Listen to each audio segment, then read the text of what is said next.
Okay, so this is a support player with a kill-death assist ratio of 9 or above on every champion he's played thus far. I mean, I know we're talking him up, but you have to. Yeah, because he is a game-changing support. There's no doubt about that one. We're going to be getting in here to champion select in just a second. We saw yesterday in the final games of the day that Alex Ich, we had to have a pause for him because he was feeling ill. Apparently, he is still not feeling top of his game right now. So we'll see if that actually affects Gambit's game at all. It's so difficult. The amount of traveling that he has to deal with, the fact that his home life, he's just got a newborn there as well. So I imagine his sleep schedule is somewhat what sleep different. Schedule? Exactly, and it really takes its toll on you, the amount of flights back and forth, time zones, work, and then the pressure of being in the LCS. So he is a little under the weather. Let's hope it doesn't affect him. Immediately out the gate, SK Gaming have said, nope, we do not want any of that Will Smith, Thresh, Prince of Bel-Air nonsense. Ban him out, and followed up very quickly by Kale, Nasus, and Graves. And Graves is banned for one reason. Candy Panda's KDA on Graves is 28. So it's been his go-to carry in these big games, and Gambit just said, nope, we want to make you uncomfortable and play somebody else. Yeah, 2 wins out of 2 that he actually has up till now. Graves, obviously we've seen Varus out of him. We've also seen Twitch earlier on, actually, in the play days. That's what, the first couple of weeks, that's when he was really playing that Twitch, which was also banned out against him there as well. A Z ban here as well for SK. That's definitely targeting Alex Ich. We've seen him running a Z a couple times before, just goes all-out damage, Brutalizer into Bloodthirster and Black Cleaver, and the amount of single target damage, the assassination potential that he has is huge. Also, the fact that he's a ninja, relies on energy instead of mana, just allows him to spam his abilities, can stay in lane almost forever, as long as he's got the HP to do so, and then just taking that away. Gambit have decided to ban out Shen because, of course, SK are in the blue corner for this matchup, and Kevin has had a very good performance on Shen already in the LCS. Yeah, interested to see what Kevin ends up with this time around. Obviously, going to be depending a lot on what SK want to achieve with that composition. But what do we have open here? Let's think about that one. Okay, well, one of the big picks you have to think about right now is the fact that Kha'Zix is still there. And the reason I bring it out is we've seen Gambit Alex running it time and time and time again. Yeah. Cassidy is still available for Ocelot, and we've been seeing Ocelot fall back to his Cassidy play a number of times. Sona was still available. It's a safe pick, and it has been locked in. Nif has also had a good number of matches on Sona. 4 picks, 4 wins out of 4. And has been playing very well. And it's one of those positions where you pick the support, you don't reveal your hand. You don't give away what your plan is. Gambit are no strangers to picking their jungle, first or second. And with Zinzal there, it does look like that's where they're going to go. Yeah, that's what I was going to say. Zinzal is open. Obviously, SK not wanting to go for that one first. I said, let's take the Sona. We know that Nif has been hitting the crescendos left, right, and center, playing really amazing with Sona up until now. But that offers Gambit now a few more options. Well, so I'm guessing he's going to be locked in here. I wouldn't be surprised to see Zin, Jarvan, or Volibear. One of those 3. And if one of them's picked up by Gambit, I expect one of the others to be picked up by SK Gaming. So that's probably going to be the jungle position. It does look like Misfortune has been locked in, and Diamond all smiles at the moment. Seems very happy about whatever's happening in the team talk. But Misfortune, AD carry, has been secured, and there's a number of options. You've seen they were sitting on Blitzcrank for a second thinking, do we want Blitz? Do we want? And then we're going, no, let's just take Misfortune away, lock ourselves that champion, and we'll pick a support later on. So SK Gaming here then, back over to them for these next 2 picks. Obviously, no Misfortune or Zin available. What are they going to go in there with that Sona? Graves banned out. That's going straight in, obviously, Twitch towards is still Candy available. Panda. Yeah, Twitch is up there. But his success rate with Twitch is not really what they're going to be looking for. 3 games played, 1 game won. It is true. Varus is available as well, so we could see something like the Varus Sona combination, which he's done a number of times. And I think the jungle is probably going to be the next pickup here. I think that's going to be what they're going to be looking at. And Hercubot has played Jarvan and has played Volibear already leading up to this. So 10 seconds on the clock, SK really making use of their time here. And Vi, how could we forget about Vi? Wasn't banned or picked to this particular matchup. Evil Geniuses have been running Vi in the jungle for the entirety of their weekend's games thus far, and that's probably going to be played by Hercubot. He single-handedly destroyed Copenhagen Wolves with it, if I remember correctly. No. Tryndamere, Gangplank, and Garen.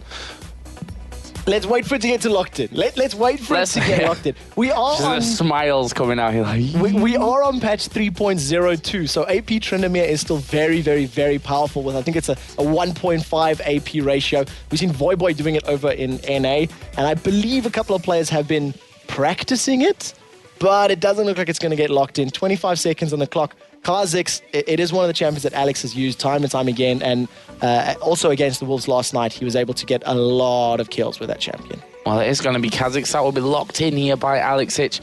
Still on this Garen, though. We've seen one Garen up until now. We've seen Garen. It wasn't that good, was it? It wasn't. It didn't have much of an impact in the game. It does look like, oh, last second swapped that to Taric. Last second swapped that to Taric. So I was getting excited for a second, but it's usually Edward that does all the trolling instead. I'm going to move that one away. And yeah, Garen, we have seen it once. It was Samus from Giants who ran it. He did okay, but didn't really offer much in the way of teamfight presence. Every time he tried to get his ultimate down, it was just blocked by Kale ultimate. I think it was against Fnatic, if I remember. And it just didn't have the impact that they needed. Candy Panda sitting on Elise right now, so they still haven't picked the AD carry, and they still haven't picked their solo top.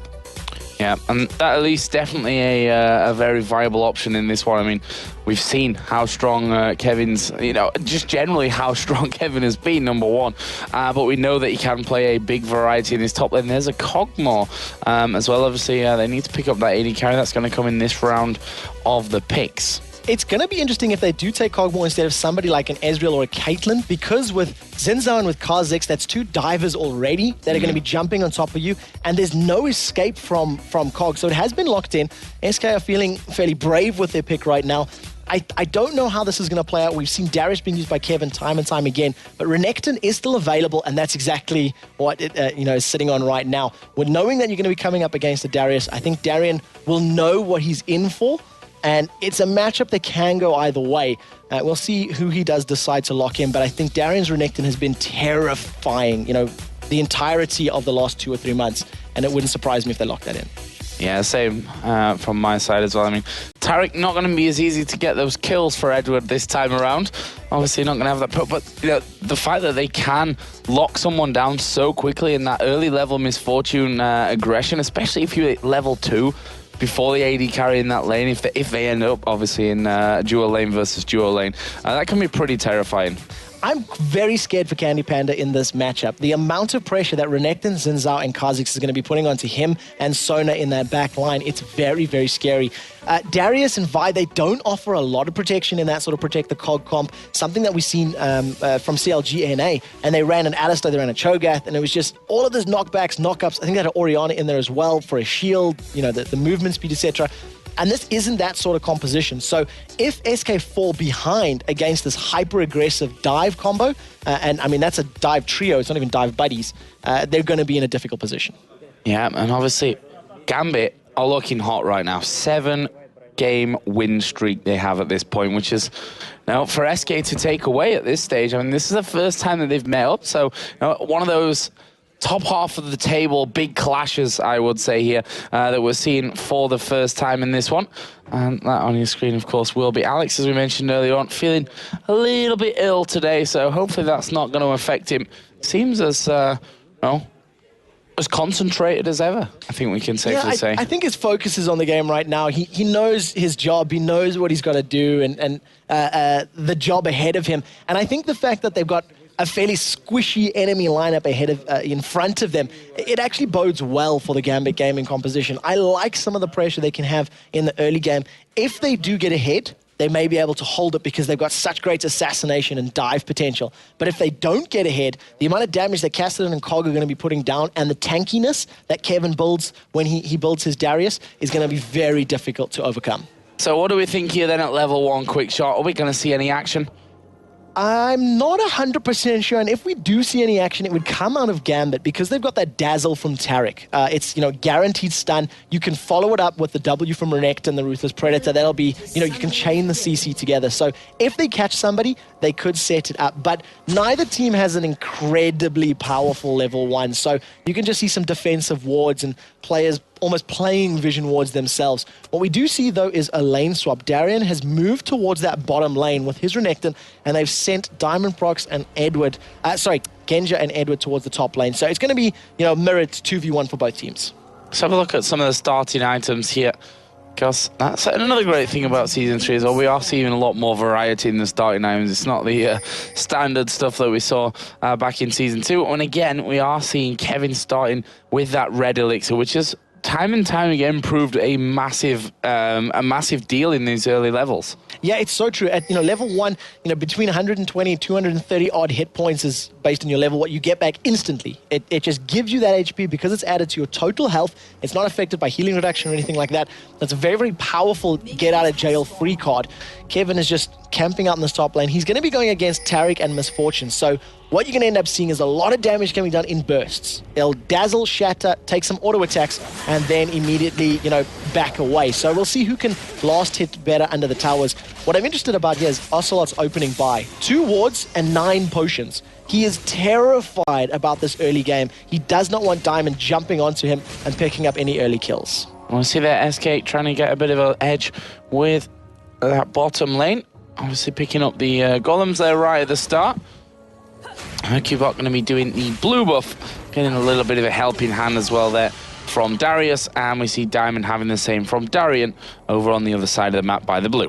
And this is something that we see out of this Renekton 2 versus 1 lane, getting either the wolves. Sometimes they'll even, donate a blue buff away. What I'm interested to see is if SK decide to go for the 3.5-minute gank. They did it in their very first game on Friday with the Jarvan Taric combo and managed to pick up first blood. When we spoke to Ocelot about it, it wasn't actually part of the game plan. It wasn't written in, hey, we're going to do it. They just seen the opportunity and they, went in for the commitment. And Avai is a very, very good early game jungler. Edward just completely zoning Kevin out right now. And we see already the pressure coming down from Alex. Ocelot going to silence him, but to be honest, the auto attacks are enough at this point to force Ocelot to already start drinking down those potions. As we mentioned, going 9 pots towards at the start of this game. We'll see how that one all works out for him going forward. But Alex Ich, we know how strong his Kha'Zix is, but maybe a bit of overconfidence could cost him. Hercubot just coming around the side there, realizing no, he can't get in. Yeah, Ocelot still hasn't put any wards down. He has both of them in his inventory. And if he had one down in that top bush, he would have known that Diamond Prox was around. This time, though, he is going to be okay. He's using that Q just to farm, and it's something you never really want to do as a Kassadin, purely because it's so mana intensive and it's very, very difficult to deal, to continue farming in that way. And we see Diamond actually inside of the SK jungle, and it looks like he's going to come around here for the gang onto Ocelot from this backside. What are they going to do with this one? Ocelot forced to flash. Diamond will flash in. Here comes Alex as well. First blood Gambit. Yeah, level 4 tower dive at 3.5 minutes. It was the early gank we were talking about, but it was not the lane that we were talking about. And it went onto the best character possible, onto Kha'Zix. If he can get into a position where he can assassinate Kassadin, it's just going to be such an easy lane for him. You can see Diamond Prox still wants more blood, though, because he's moving to the top lane. Yep, Kevin probably should just back away from this one. Diamond is going to start to get involved here. That's going to force Kevin completely out of lane. Diamond actually going to push in here, keep that damage coming in. I mean, he's got the double buff as well, which means that Kevin already will have a few problems with it. Edward is coming down there as well, but that's freed up a lot of time to put damage down onto this turret. Diamond actually just about getting out of range. Edward still hanging by that tribush. He may end up getting caught out here. Hercubot going to be coming in from the side. There is the stun. Hercubot actually will just Vault Breaker away. Yeah, exactly. Doesn't, ends up dissipating that action. Talking about the damage that was going down in the top lane, we see out of Genja, he's running 17 armor penetration and then 8%, and he's also got 6% lifesteal. So he's running those lifesteal quintessences, which we've seen him doing yesterday. And on his on his Misfortune, he was building Avarice Blade very early and followed that up with 2 Bloodthirsters. So we'll see if he decides to go for that super defensive build, which is how we've coined it. Well, he has to support Edward after all, so why not? Although I'm not sure he can carry so well with that Taric. I must admit, you mentioned earlier it's a little bit more difficult to kill steal with Taric. If you time your shatter correctly and use it at the end of a fight instead of a beginning, you can actually kill secure relatively easily. But Candy Pan are going to pick up the first tower of the game, 5.5 minutes. Very, very good tower pressure actually coming out of them, using that Biochem Barrage damage, just chunk it down from range, relative safety. And the top lane tower for Gambit has, for SK, is still relatively healthy, 1,700 hit points out of its total 2,500. Yeah, and also Kog'Maw here got a decent CS lead as well, 44 to 37. The one place that I'm really fearing for SK at this stage is that middle lane. Cassidy obviously went down Ocelot for that first blood, but not just that, he's 23 CS behind at this such an early stage, 6 minutes in. I mean, it's never easy to farm with Cassidy in a lane like that anyway, but that could be bad news as SK here, 6 minutes, 10 seconds in, are already doing the Dragon with Hercule bot and Nif, and I tell you what, Gambit have got absolutely no idea that this is going down. They have no wards, they have no vision. SK just pulling off a very, very good play here in the early game. They have timing for when it's going to respawn. They get that gold advantage on top of the tower advantage to help make up the loss of CS, because not only is their mid lane 30 CS behind, their top lane is 15 CS behind. And you've got to be a bit scared about that engagement, because Renekton, without farm and items, still can deal damage and is tanky because of his ultimate. He just turns that on, gets a massive chunk of HP, and deals a surprising amount of magic damage over time. Darius, on the other hand, if he is unable to get those dunks in concession, he's not super tanky. He can go down relatively quickly because his HP pool and his defensive stats just aren't going to be there. Let's have a look at some early items coming out here then. Alexich going to be working his way back to lane with a Brutalizer and that tier as well. So Ocelot got that bit more to fear. Obviously went in there for that mana crystal because he was having to really farm at range using that Q. That extra mana really helps him out. And there's something that's going to definitely trigger some alarm bells here for Gambit. You can see a Giant's Belt has been picked up by Kevin. He only has 7 CS on the board. So Gambit going to start going, well, we've lost a tower, but a tower plus 7 CS and passive gold gain, that doesn't equal Giant's Belt. You know, it just looks a bit funny. So we'll see if they are going to, move around, get vision on that dragon and realize that it has been taken. They have still yet to ward it up. But at the moment, this early lane farming, Gambit are definitely ahead, because even without the tower and the Drake, they are actually ahead 300 gold.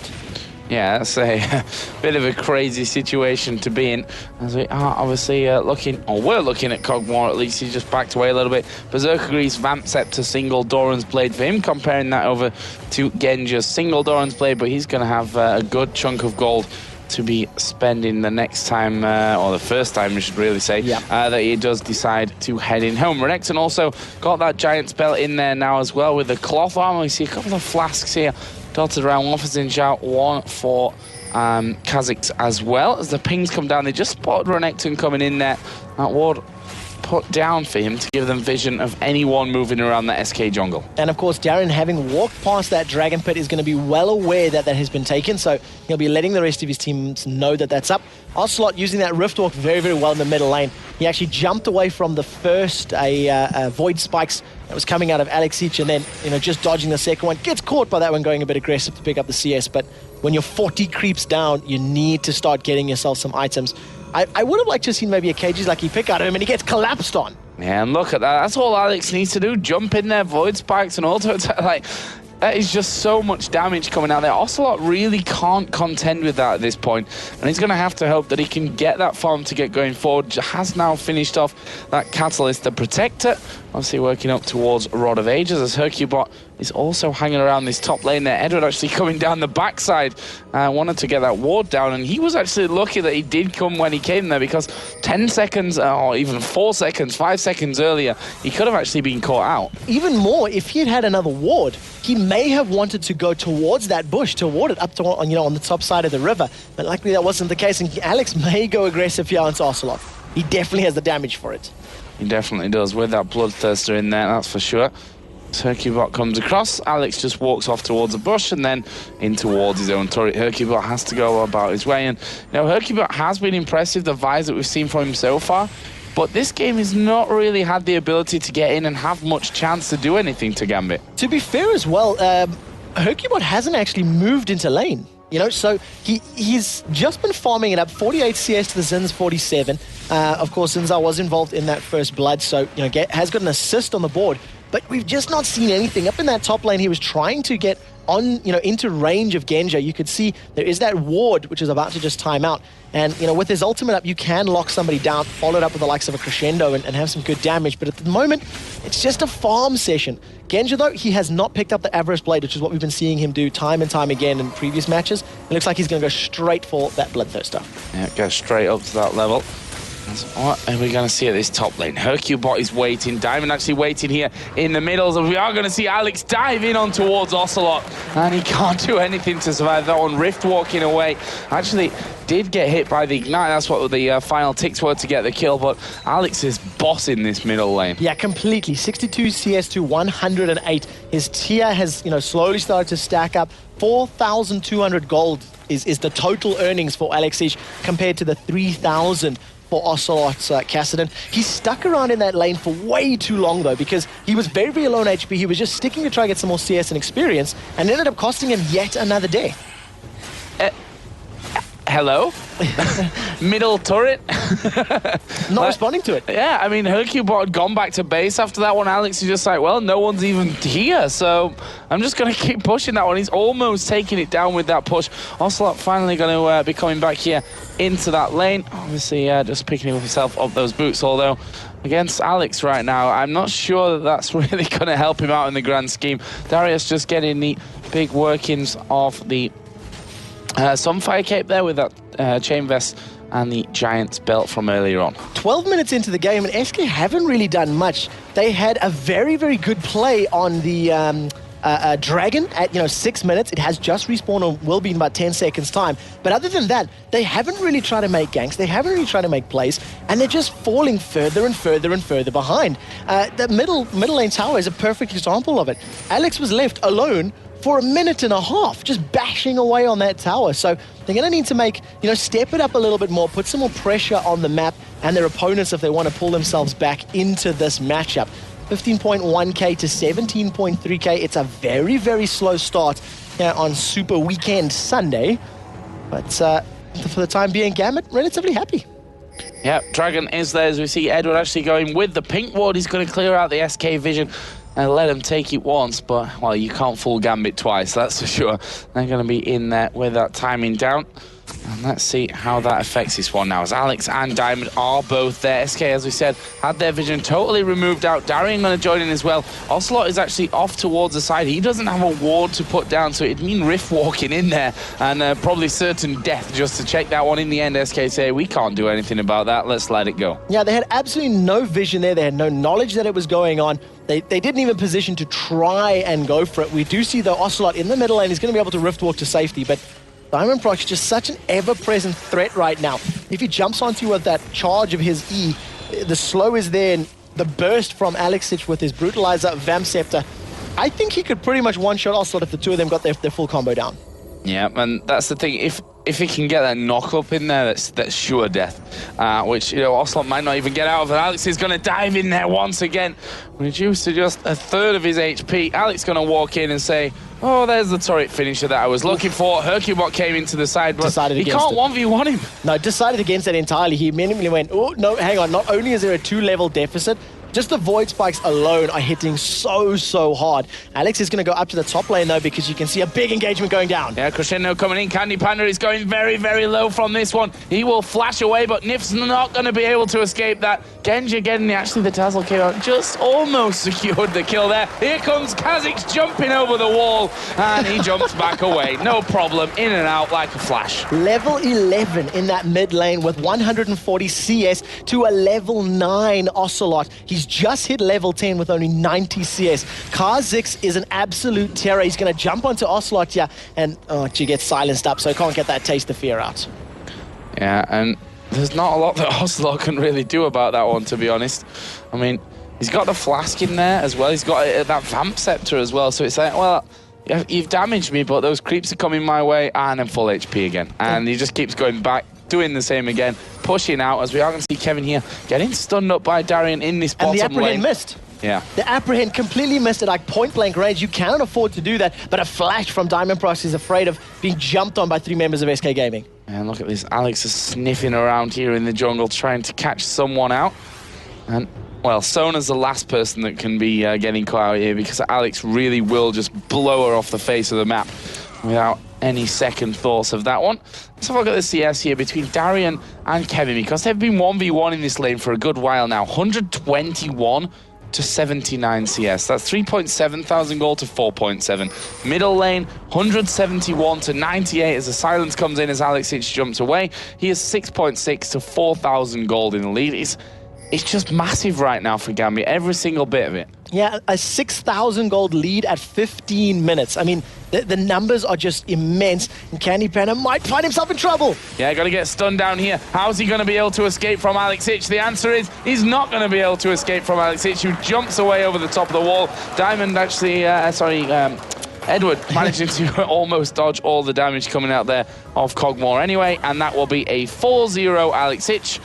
Racking him up like nobody's business. Alex is on a rampage right now. We've seen him using Kha'Zix yesterday and doing the exact same thing, just diving everywhere, picking up kill after kill after kill. He's now completed his Bloodthirster as Darian has just been left completely unattended in this bottom lane turret. He continues to bash it away, and we'll have a look at the HP very soon, and he gets the turret as well.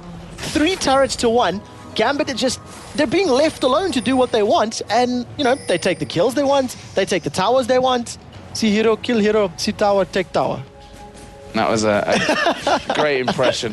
Great impression for that one. I won't do that again, my bad. Thanks for that. Yeah, but as you said, it almost looks as if SK aren't really involved in this game. Like they seem to be a bit of a non-starter right now. They're kind of like the three-legged horse in this horse race right now. They're just not involved in it whatsoever.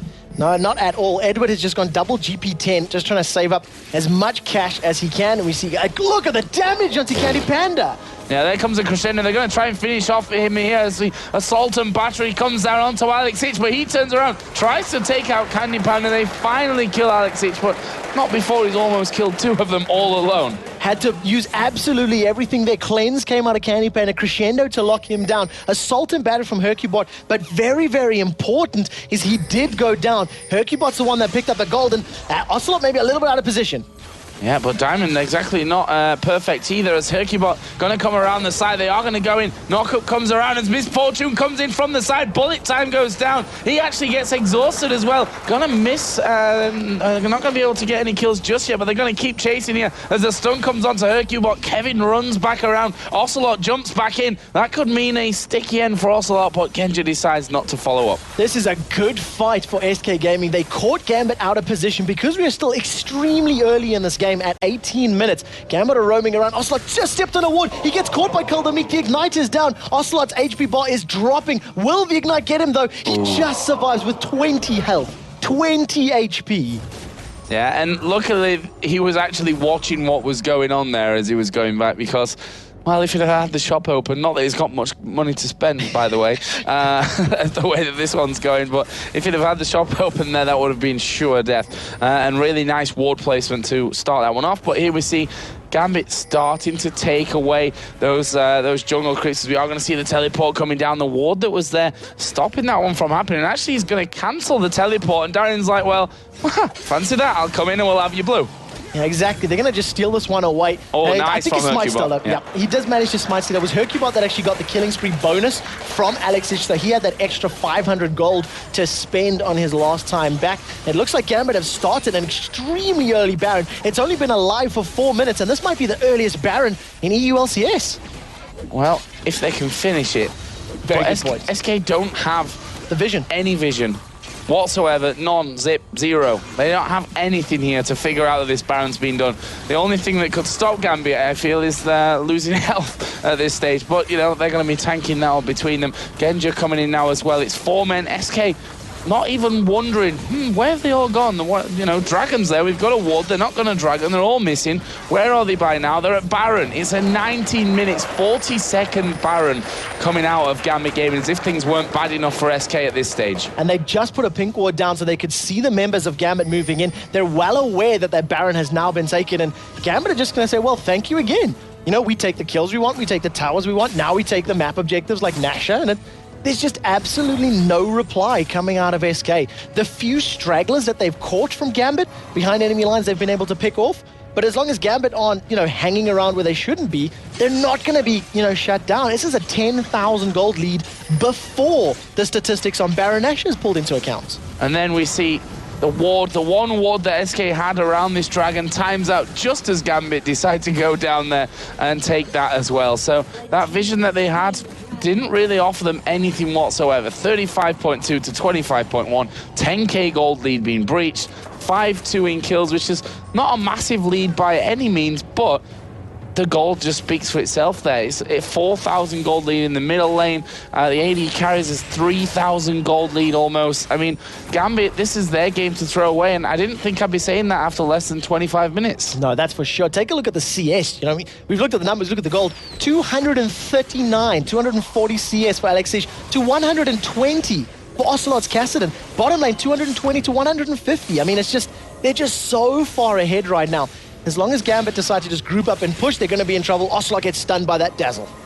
Yeah, but can SK hold on to him here? I mean, it's a Baroned up team after all. It's going to be hard to stop this happening. Nif Crescendo going to have to be perfect if they're going to get anything from this one. Pink wards going down from Edward as Alex just going to throw those void spikes through the wall. Not doing too much damage onto Kevin now that he obviously does have. Well, he's got a Ninja Tabby in there, he's got a Sunfire Cape and another Cloth Armor, so plenty of armor coming out for him.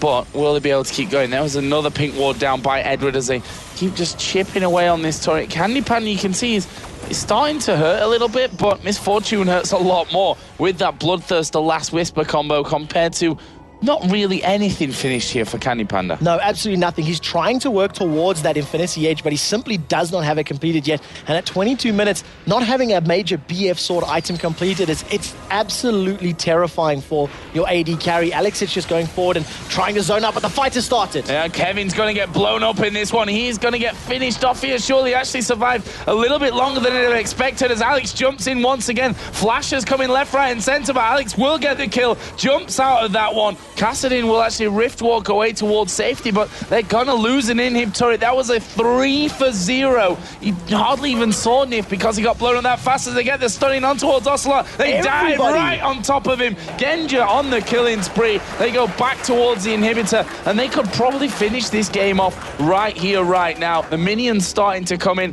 Looks like they want to go towards top. No, they're not. They're gonna go for the finisher here. First Nexus turret is gonna be going down. Diamond finishes that one off. Nif and Hercubot come back alive from that fountain. Second Nexus turret goes down. They have to do something right now if they're to save this game from ending at this point, and it is going to be Hercubot going in. Diamonds is actually hammering away as Darian tries to zone them out. Kevin moving in. Edward gets pulled in towards them. They're not hitting the Nexus, and actually Gambit going to be forced to run away from this one. Darian will flash away. Alex jumps out, and they hold on just about. 9-2. They have no turrets left on the Nexus. Gambit are just so insanely strong and powerful right now. The damage they put down is huge. The HP they have is huge. There's simply nothing that SK can do because they're not farmed enough. They don't have enough CS. Alex wants more blood. He's waiting behind enemy lines, but they know he's there.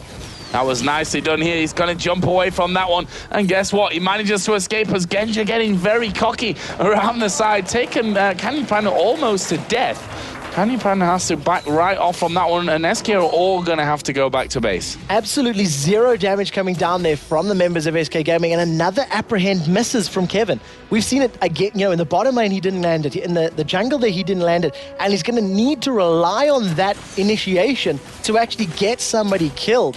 We see that Candy Panda is going to move back and hasn't spent the cash that he's earned just yet to finish that IE, but with the super creeps coming into the mid lane, it's going to allow them to at least farm up some more CS because the super minions will be there. It'll be in their lane the entire time. I think it's too far back though. I think they're too far down to do anything to pull us back. Gambit have just got to pick the right time to jump in there and finish this. Right now, Alex is 130 CS ahead of Ocelot at 263 to 132, 5-1-1 in kills. Bloodthirster, Warmogs, Brutalizer, second Giant's Belt coming out there. You just can't kill this guy, and he can kill you. Gambit Gaming with the hot streak, and everyone's heard about the belt. There was an amazing comment yesterday on Reddit, which I have to quote. It should be renamed to the Gambit belt, not the Giants belt. And with Darian 102, the rest of the team in such a power position, I think we can donate that for this match. Yeah, when Darian's like, all right, I've got Warmugs. What do I need next, guys? 2 Giants belts. Why not? All the health's coming out. But Gambit here still putting that pressure down. Baron is going to be up in 1 minute and 20 seconds as Alex again throws those void spikes over the wall. But Gambit are actually moving in down that middle lane right now. We finally got that Infinity Edge out for Cogmore, but is it going to be enough to do anything for me as they dive in towards Nif? Good crescendo. Actually will land onto 3 of them, but it's going to be defensive because SK are trying to run away. Alex is finally going to get out of the exhaust. Comes in, bullet time comes across. Kill coming out for Alex. Kill for Genja. They're going to turn around. They're going to be focusing in on that Nexus. Kevin, Ocelot, and Hercubot to try and save the day, but against 5 from Gambit, surely they'll be able to finish this one off. Sinjao going at it, they turn around, focusing on Kevin. He gets blown to pieces, and there is the Nexus going down, and Gambit gonna take down SK Gaming. All too easy for Gambit. They got in a lead early, and it was exactly what we said. The leaps, the dives, the chasing, time and time again. They simply shut down the members of SK.